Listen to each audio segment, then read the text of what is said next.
குருவி மற்றும் காக்கையின் வீடு.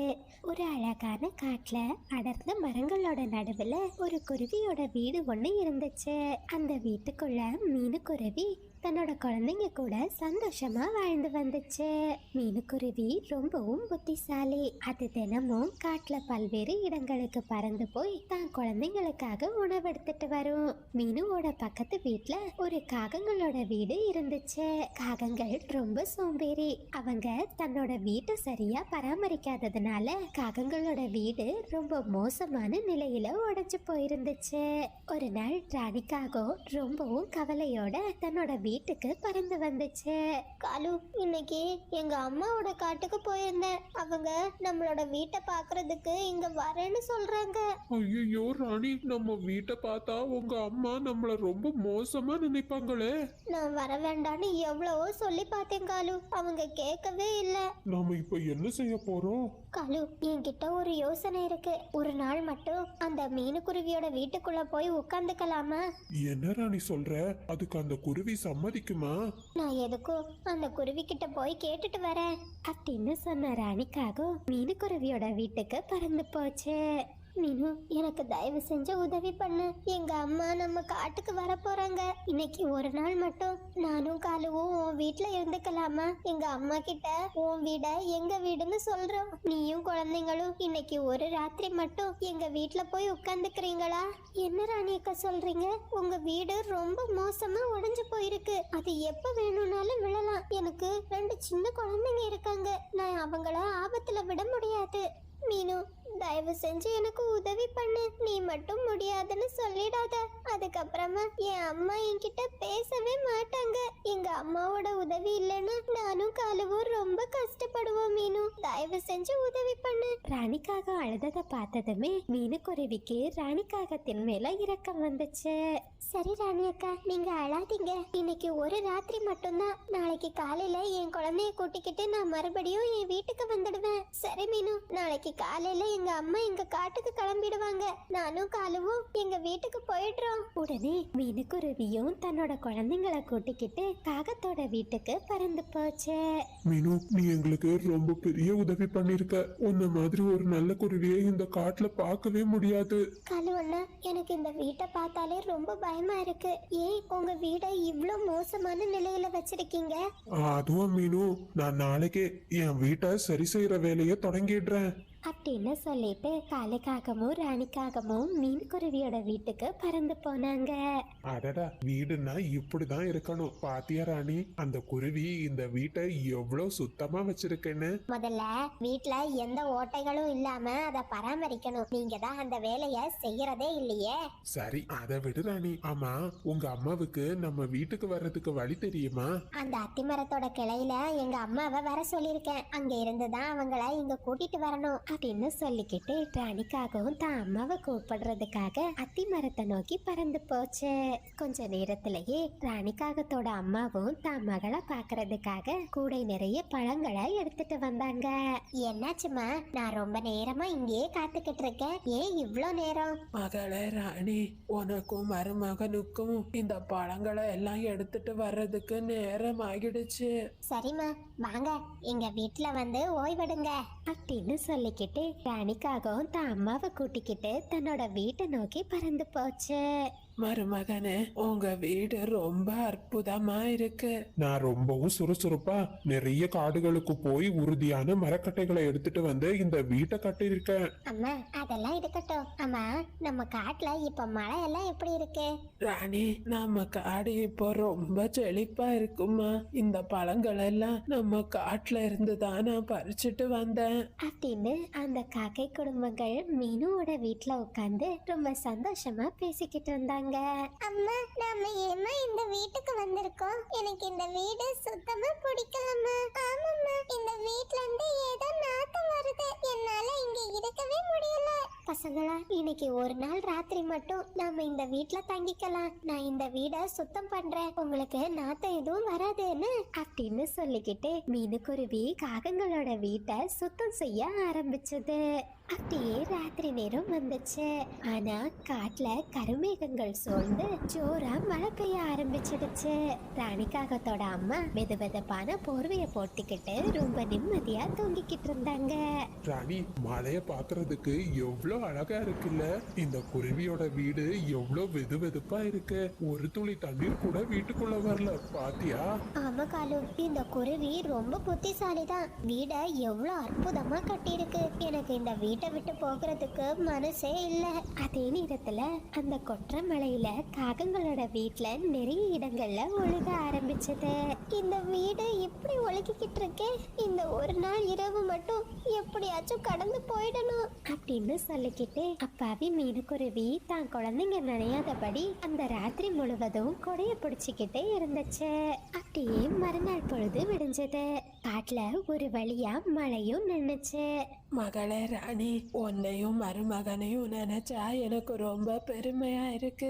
உங்களை பத்தி நம்ம காட்டுல நான் பெருமையா சொல்ல போறேன் அப்படின்னு சொல்லிக்கிட்டு ராணிக்காகத்தோட அம்மா தன்னோட காட்டை நோக்கி பறந்து போனாங்க. இத பார்த்த மீனுக்குருவி தன்னோட வீட்டுக்கு பறந்து வந்துச்சு. ராணி அக்கா, உங்க அம்மா போயிட்டாங்கல்ல, நீங்க உங்க வீட்டுக்கு போங்க. நான் என் குழந்தைங்களை கூட்டிக்கிட்டு என் வீட்டுக்கு வரேன். என்ன, உன் வீடா? ஏ குருவி, உன் வீடு அதோ பாரு, அந்த உடஞ்ச வீடு. என்ன சொல்றீங்க? ஒழுங்கா நீங்களும் காலுவும் இங்கிருந்து வெளியே போயிடுங்க. ஏ குருவி, என்னையே மிரட்டுறியா?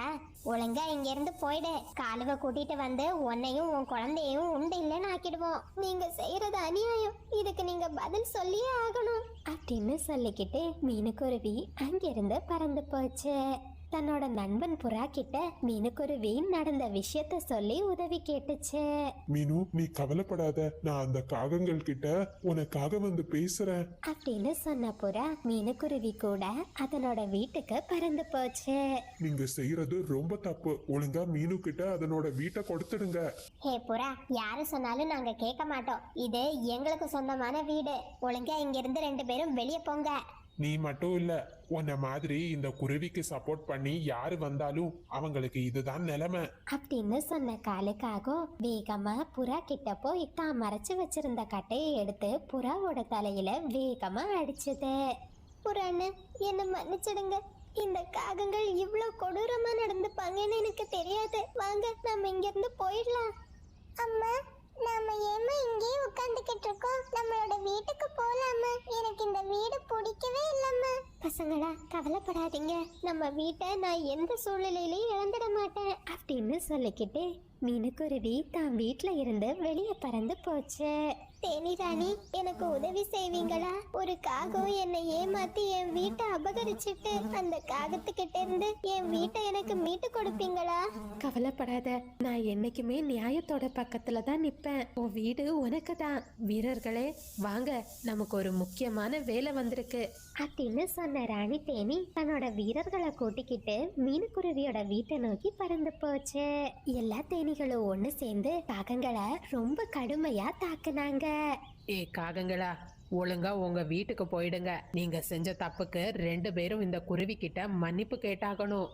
மீனு, எங்களை மன்னிச்சிடு, நாங்க எங்க வீட்டுக்கு போயிடுறோம். இனிமேலாச்சும் உங்களை நம்பி உதவி செய்யறவங்களுக்கு துரோகம் செய்யாம இருங்க அப்படின்னு சொன்ன மீனுக்குருவி தன்னோட குழந்தைங்களை கூட்டிக்கிட்டு மறுபடியும் தான் வீட்டுக்கு வந்துச்சு. தேனிக்கு பயந்த காகங்கள் வேற வழி இல்லாம ரொம்பவும் கஷ்டப்பட்டு மரக்கட்டைகளை எடுத்துட்டு வந்து தங்களோட வீட்டை சரி செஞ்சாங்க. ஒரு அழகான காட்டுல இருந்த ஒரு மாமரத்து மேல மீனுக்குருவி வீடு கட்டி வாழ்ந்து வந்துச்சு. தினம் தினம் தன்னோட மாமரத்தை ரொம்ப நல்லா பராமரிச்சுக்கிட்டு வந்துச்சு. சில காலங்கள் கழிஞ்சு காட்டுல வசந்த காலம் ஆரம்பமாச்சு. மீனுக்குருவியோட பராமரிப்புனால அந்த மாமரத்துல நிறைய மாம்பழங்கள் வந்திருந்துச்சு. இத பார்த்த மீனுக்குருவி ரொம்பவும் சந்தோஷப்பட்டுச்சு. ஆகா, என்னோட மாமரத்துல முத நிறைய மாம்பழங்கள் வந்திருக்கு. இந்த மாம்பழங்களை சந்தையில வித்தா எனக்கு கொஞ்சம் காசு கிடைக்கும். அதை வச்சு வீட்டுக்கு தேவையான தானியங்களையும் பழங்களையும் வாங்கிடலாம் அப்படின்னு சொல்லிக்கிட்டு அந்த மாமரத்துல இருந்த மாம்பழங்களை பறிக்க ஆரம்பிச்சது. பிறகு அந்த மாம்பழங்களை ஒரு கூடையில எடுத்துக்கிட்டு அதை சந்தையில கொண்டு போய் விற்க ஆரம்பிச்சது. மாம்பழம் வாங்கிக்கோங்க, மாம்பழம் சுவையான மாம்பழம், இனிப்பான மாம்பழம், வாங்க வாங்க வாங்க வந்து வாங்கிக்கோங்க. அந்த நேரத்துல பழங்கள் வாங்குறதுக்காக ரோசி குருவி மார்க்கெட்டுக்கு வந்துச்சு. மீனு, நீ மாம்பழ வியாபாரம் தொடங்கிட்டியா? இந்த மாம்பழம் உனக்கு எங்கிருந்து கிடைச்சது? ரோசி அக்கா, இது என்னோட மாமரத்துல விளைஞ்ச மாம்பழங்கள். ரொம்ப ருசியா இருக்கும். நீங்க தாராளமா இதை வாங்கிக்கோங்க. ஓ, அப்படியா மீனு? நான் இந்த மொத்த மாம்பழத்தையும் வாங்கிக்கிறேன். என் வீட்ல விருந்தாளிங்க வந்திருக்காங்க. அப்படின்னு சொன்ன ரோசி குருவி அந்த மாம்பழத்துக்கான காசை மீனு குருவி கிட்ட கொடுத்துச்சு. பிறகு அந்த கூடையில இருந்த மாம்பழத்தை வாங்கிக்கிட்டு தன்னோட வீட்டுக்கு பறந்து போச்சு. மீனு குருவியும் அந்த காசை வச்சு தான் வீட்டுக்கு தேவையான பொருட்களை வாங்கிக்கிட்டு தன்னோட வீட்டுக்கு பறந்து போச்சு. அப்படியே அந்த நாள் முடிஞ்சு போச்சு. மறுநாள் காலை பொழுதும் வந்துச்சு. டேய் ராஜு, இந்த தானியத்தை சாப்பிடு. இததான் உன்னோட காலை சாப்பாடு. அம்மா, என்னம்மா எனக்கு இந்த காஞ்சு போன தானியங்களை கொடுக்குறீங்க? எனக்கு இந்த தானியம் எல்லாம் வேண்டாம். டேய் ராஜு, ஒழுங்கா கொடுக்கறத சாப்பிடு. உங்க அப்பா இந்த காஞ்ச தானியத்தை எடுத்துட்டு வரதே பெரிய விஷயம். போங்கம்மா, எனக்கு இந்த தானியம் ஒன்றும் வேண்டாம். நான் வெளியே போய் ஏதாச்சும் பழங்களை சாப்பிட போறேன் அப்படின்னு சொல்லிட்டு குழந்தை ராஜு கோபமா தன்னோட வீட்டுல இருந்து வெளியே பறந்து போனா. கொஞ்சம் தூரம் பறந்து போன ராஜு காகத்துக்கு மீனு குருவியோட மாம்பழங்கள் தென்பட்டுச்சு. ஆஹா, மீனு ஆண்டியோட மரத்துல எவ்வளோ மாம்பழங்கள் பழுத்து தொங்குது. இத சாப்பிட்டா எவ்வளோ ருசியா இருக்கும் அப்படின்னு சொல்லிக்கிட்டு ராஜுக்காகவும் மெதுவா மீனுவோட மாமரத்தின் பக்கத்துல பறந்து போச்சு. ஐயோ, வீட்டோட கதவு திறந்திருக்கே. மீனு ஆண்டி வீட்டுக்குள்ளதான் இருக்காங்கன்னு நினைக்கிறேன். அப்படின்னு சொன்ன ராஜுக்காகவும் பக்கத்துல இருந்த கல்லை எடுத்து அந்த மாம்பழத்து மேல போட ஆரம்பிச்சான். அதுல ஒரு கல் தவறுதலா மீனுவோட வீட்டுக்குள்ள போயிடுச்சு. அட, என்ன இது? யாரு வீட்டுக்குள்ள கல்லு போடுறது? அப்படின்னு சொல்லிக்கிட்டு மீனுக்குருவி தான் வீட்டுல இருந்து வெளியே பறந்து வந்துச்சு. ராஜு, நீதான் என் வீட்டுக்குள்ள கல்ல போட்டியா? நீ எதுக்காக என்னோட மாம்பழங்களை திருடணும்னு நினைக்கிற? என்கிட்ட கேட்டா நானே உனக்கு கொடுத்திருப்பேனே. அதான் தெரிஞ்சிடுச்சுல்ல, எனக்கு இந்த மாம்பழங்களை சாப்பிடணும்னு ஆசையா இருந்துச்சு. அதான் கல்லால எரிஞ்சு மாம்பழங்களை கீழே விழ வைக்கலான்னு நினைச்சேன். ராஜு, திருடுறது தப்பு இல்ல. போதும் போதும் மீனு ஆண்டி, அறிவுரை சொல்றதெல்லாம் எனக்கு பிடிக்காது. எனக்கு இப்ப மாம்பழங்களை தருவீங்களா மாட்டீங்களா? ஒருத்தங்க கிட்ட ஒரு பொருளை கேட்கணும்னா அன்போட பணிவோட கேட்கணும், புரியுதா? மீனு ஆண்டி, மறுபடியும் சொல்றேன், ஒழுங்கா எனக்கு அந்த மாம்பழங்களை பறிச்சு தாங்க. என்ன, என்னையே மிரட்டுறியா? இரு, உங்க அம்மா கிட்ட சொல்லி கொடுக்கறேன். ராஜுக்காகவும் பக்கத்துல இருந்த கல்லை எடுத்து மீனுவோட மேல எரிஞ்சது. பிறகு வேகமா அங்கிருந்து பறந்து போயிடுச்சு. இந்த சின்ன வயசுலயே இந்த ராஜுக்காக எவ்வளவு கொடூரமா நடந்துக்குது. இதை எப்படியும் காகத்துக்கிட்ட சொல்லியே ஆகணும். மீனுக்குருவி இப்படி பேசிக்கிட்டு இருந்தத மரக்கிளையில உட்கார்ந்தபடியே ராஜுக்காகவும் கேட்டுக்கிட்டு இருந்தான். எங்க அம்மா கிட்ட நீங்க என்ன சொல்லி கொடுக்கறீங்களா? அதுக்கு முன்னாடி உங்க மரத்துல பழமே இல்லாம நான் ஆக்கிடுறேன் அப்படின்னு சொன்ன ராஜுக்காகவும் வேகமா தன்னோட வீட்டை நோக்கி பறந்து போச்சு. டேய் ராஜு, என்னடா ஆச்சு? எதுக்காக அழுதுகிட்டே வர? அம்மா, அம்மா, மீனு ஆண்டி என்ன அடிச்சுட்டாங்கம்மா. என்ன, மீனு ஒன்னு அடிச்சிட்டாளா? ஆமா, நீ என்ன தப்பு பண்ண? நான் எந்த தப்பும் பண்ணலம்மா.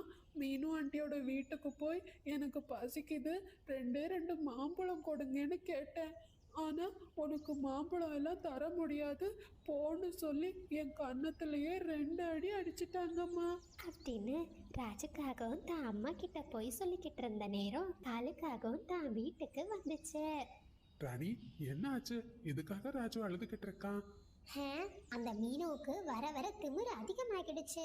நம்ம பையன் பசிக்குதுன்னு ஒரு மாம்பழம் கேட்டிருக்கான். அதை கொடுக்க முடியாதுன்னு அந்த மீனு குருவி நம்ம பையனை அடிச்சிருக்கா. ராஜு, கவலைப்படாதடா. அந்த குருவியோட மரத்துல இருக்கிற மொத்த மாம்பழத்தையும் நான் உனக்காக கொண்டு வரேன். அப்படியே ராத்திரி நேரம் வந்துச்சு. காலுவும் ராணியும் மெதுவா ஒரு கூடையை எடுத்துக்கிட்டு மீனுக்குருவியோட மரத்தை நோக்கி பறந்து போனாங்க. அவங்க சத்தமே இல்லாம மரத்துல இருந்த ஒவ்வொரு மாம்பழங்களையும் பறிச்சு கீழே போட்டாங்க. கொஞ்ச நேரத்திலேயே அந்த மரத்துல இருந்த மொத்த மாம்பழங்களையும் பறிச்சிட்டாங்க. காலு, பாத்தீங்களா? கூடை நிறைய மாம்பழம். இத வச்சு ஒரு வாரத்துக்கு சாப்பிடலான்னு நினைக்கிறேன். ராணி, சத்தம் போடாத. வா, சீக்கிரம் வீட்டுக்கு போயிடலாம். அப்படின்னு பேசிக்கிட்டே ரெண்டு காகங்களும் அந்த மாம்பழ கூடையை எடுத்துக்கிட்டு தங்களோட வீட்டுக்கு பறந்து போனாங்க. பிறகு அந்த காக்கை குடும்பங்கள் திருடிய மாம்பழத்தை ரொம்பவும் சந்தோஷமா தங்களோட வீட்டுல உட்கார்ந்து சாப்பிட்டாங்க. மறுநாள் காலையில மீனுக்குருவி தான் மரத்துல இருந்த மாம்பழங்களை காணாததுமே ரொம்பவும் வருத்தப்பட்டுச்சு. ஒரு நாள் ராஜகாகம் காட்டுல விளையாடினபடியே அங்கேயும் இங்கேயும் சுத்திக்கிட்டு இருந்தா. அந்த நேரத்துல ஒரு மரத்தடி வாரத்துல சில மிட்டாய்கள் கிடக்கிறத ராஜகாகம் பார்த்தா. ஐ, இனிப்பான மிட்டாய். இங்க யாரும் இல்ல, நான் இதை இப்பவே சாப்பிட போறேன் அப்படின்னு சொல்லிக்கிட்டு ராஜகாகம் ரொம்பவும் ஆசையோட அந்த மிட்டாயோட பக்கத்துல பறந்து போனா. திடீர்னு ஒரு பெரிய வலை வேகமா வந்து அந்த மிட்டாய் மேல விழுந்துடுச்சு. அச்சச்சோ, என்ன இது, நான் இந்த வலைக்குள்ள மாட்டிக்கிட்டேனே. யாராச்சும் என்ன காப்பாத்துங்க.